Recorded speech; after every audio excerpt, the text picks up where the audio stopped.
Hello दोस्तों, आप सभी को गुलाब जामुन जैसी मीठी मीठी नमस्कार। और उसी के साथ आप लोगों का स्वागत है आईपीओ के लव ट्रायंगल शो में। एक और मेनलाइन आईपीओ, यहाँ पर बैक टू बैक हमें अच्छे खासे मेनलाइन आईपीओ देखने को मिल रहे हैं। तो वहां पर मुक्का प्रोटीन्स लिमिटेड का हम आज के दिन इस वीडियो में पूरा का पूरा कच्चा चिट्ठा खोलने वाले हैं, बेसिक से लेके एडवांस तक। अगर मैं स्टार्टिंग में इसमें अपने पर्सनल डिसीजन की बात करूं फॉर एजुकेशन पर्पस, तो ऑलमोस्ट सर्टन है कि मैं इस आईपीओ को इजीली अपने हर फैमिली मेंबर के अकाउंट से एचएनआई कैटेगरी में अप्लाई करने वाला हूँ।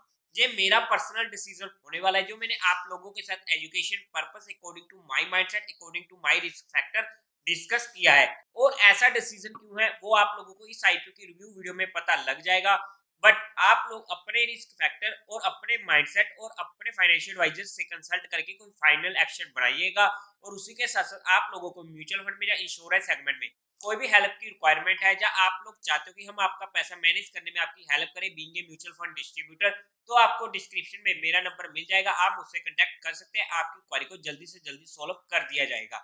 अब अगर हम कंपनी की बेसिक डिटेल की बात करते हैं, तो ये कंपनी इनकॉर्पोरेट हुई थी 2003 में, मतलब कि अच्छा खासा एक्सपीरियंस होने वाला है। और ये कंपनी के अगर हम काम की बात करते हैं तो मैन्युफैक्चरिंग करती है फिश प्रोटीन प्रोडक्ट्स को, जहां पर ये कंपनी प्रोड्यूस करती है एंड सप्लाई करती है fish oil, fish soluble paste and fish meals को, जो एक इसेंशियल इंग्रेडिएंट्स हो जाते हैं for the production of aqua feed for fish and shrimp, poultry feed for broilers and layers and pet food for dog and cat food. Company अपने products को more than 10 countries में export करती है, जिनमें आ जाते हैं बहरीन, बांग्लादेश, चीन, Indonesia, Malaysia, Myanmar, Philippines, China, Saudi Arabia, south Korea, Oman, Taiwan and Vietnam. As of 31 March 2023 company के पास 380 पीपल्स होने वाले एम्प्लॉयमेंट में। और उसी के साथ साथ कंपनी की 6 प्रोडक्शन फैसिलिटीज होने वाली है, जिनमें से 4 इंडिया में होने वाली है और 2 ओमान में होने वाली है। और उसी के साथ साथ कंपनी ऑपरेट करती है 3 blending plants and 5 storage facilities को, जो सारी की सारी इंडिया में होने वाली है। और इनकी जो भी फैसिलिटीज होने वाली है वो कोस्ट के नियर में लोकेट होने वाली है।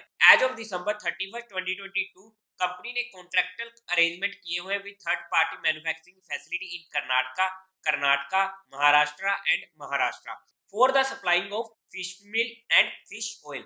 ओवरऑल में अगर हम काम की बात करते हैं तो एक अच्छा काम होने वाला है, वहां पर हमें कोई भी दिक्कत देखने को नहीं मिल रही है।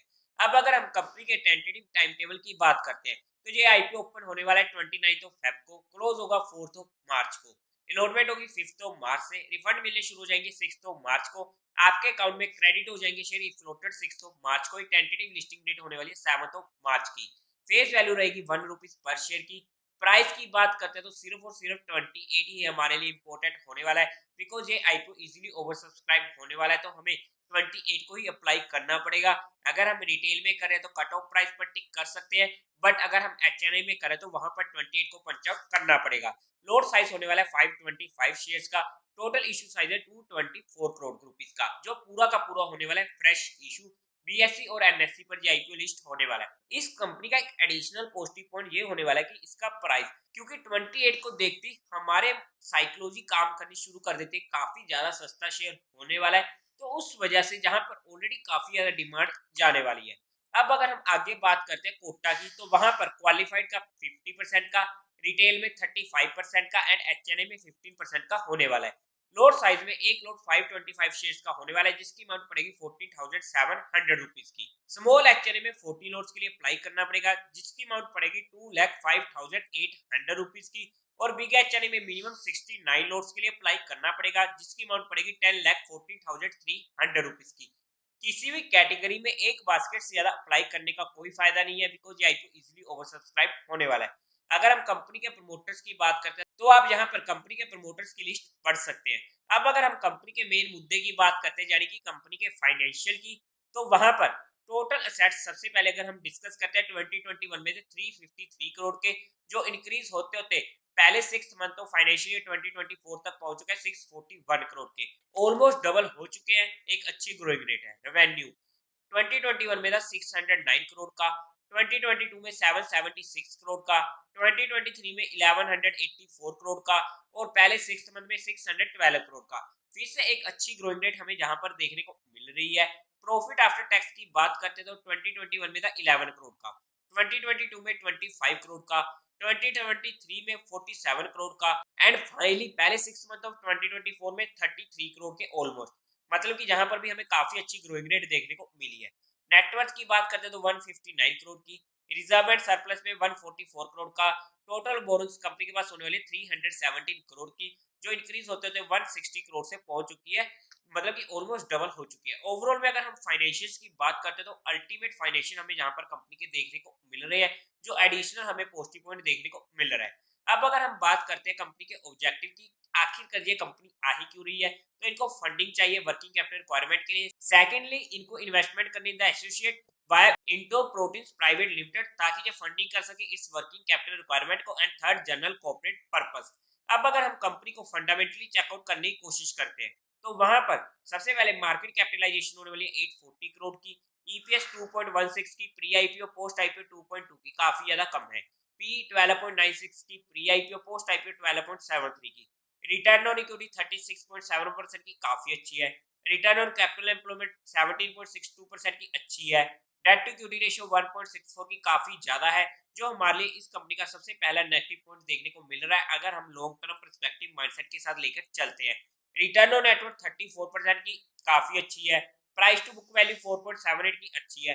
ओवरऑल में अगर हम फंडामेंटली बात करते हैं तो अच्छे फंडामेंटल हमें यहाँ पर देखने को मिल रहे हैं, इतने बुरे फंडामेंटल नहीं है, तो ये हमारे लिए एडिशनल पॉजिटिव पॉइंट हो जाता है। हाउएवर ईपीएस कम है, डेट टू इक्विटी रेशियो थोड़ा सा ज्यादा है, इन पॉइंट्स को भी हमें ध्यान में रखना पड़ेगा। बट अगर हम बात करते हैं कंपनी के पीयर टू पीयर कंपटीटर्स में, तो वहां पर अवंती फीड्स जिसका पीयर 25 का, गोदरेज एग्रोवेट 33 का पी, जील एक्वा 20.63 का पी। अगर हम पीयर कंपटीटर से कंपेयर करते हैं तो वहां पर हमें लग रहा है कि ये आईपीओ काफी ज्यादा सस्ता आ रहा है as compare to peer competitors. अगर हम इसके जीएमपी की बात करते हैं तो जीएमपी तो हमें काफी अच्छा देखने को मिल रहा है आज के टाइम पर 60% का, और उम्मीद है कि जब तक ये आईपीओ खुलेगा तब तक तो इसका जीएमपी हमें डबल से भी ज्यादा देखने को मिल जाए, अगर मार्केट का मूड माहौल नहीं बिगड़ता है। बाय द वे, अगर हम बात करते हैं इनकी वैल्यूएशन की, क्योंकि हमने हर पॉइंट को डिस्कस कर लिया है, अब बची है सिर्फ और सिर्फ वैल्यूएशन। तो वहां पर अगर हम 2024 फाइनेंशियल ईयर डाटा के अकॉर्डिंग चलते हैं, तो वैल्यूएशन वाइज ये आईपीओ ऐसी वैल्यूएशन पर आ रहा है जहां पर कंपनी ने हमारे लिए लिस्टिंग का स्कोप छोड़ा है, मतलब कि वैल्यूएशन प्राइस भी ये आईपीओ काफी ज्यादा अट्रैक्टिव होने वाला है। और जहां पर कंपनी के फंडामेंटल, कंपनी के फाइनेंशियल्स, कंपनी का काम, मतलब कि हर फैक्टर पर ये आईपीओ अच्छा उतर है। तो इस वजह से मैंने यहाँ पर अपना पर्सनल डिसीजन, जो मेरा फाइनल ऑलमोस्ट होने वाला है, वो आप लोगों के साथ डिस्कस किया है। बट ये मेरा डिसीजन था, जिस तरीके से मैंने कंपनी को स्टडी आउट किया है। आप लोग अपने डिसीजन खुद बनाइएगा, अपने रिस्क रिवॉर्ड रेशियो और अपनी खुद की स्टडी करने के बाद और अपने माइंडसेट के अकॉर्डिंग, और एट लास्ट में अपने फाइनेंशियल एडवाइजर से कंसल्ट करके, क्योंकि हमने यहाँ पर किसी भी तरीके की कोई भी इन्वेस्टमेंट टिप या एडवाइस नहीं दी है, हमने सिर्फ और सिर्फ कंपनी को एजुकेशन पर्पस डिस्कस किया है। तो देवी और सज्जनों, उम्मीद है आप लोगों को ये वीडियो अच्छी लगी होगी, तो इस वीडियो को लाइक कीजिएगा, शेयर कीजिएगा और साथ ही साथ चैनल को सब्सक्राइब करें। हर हर महादेव।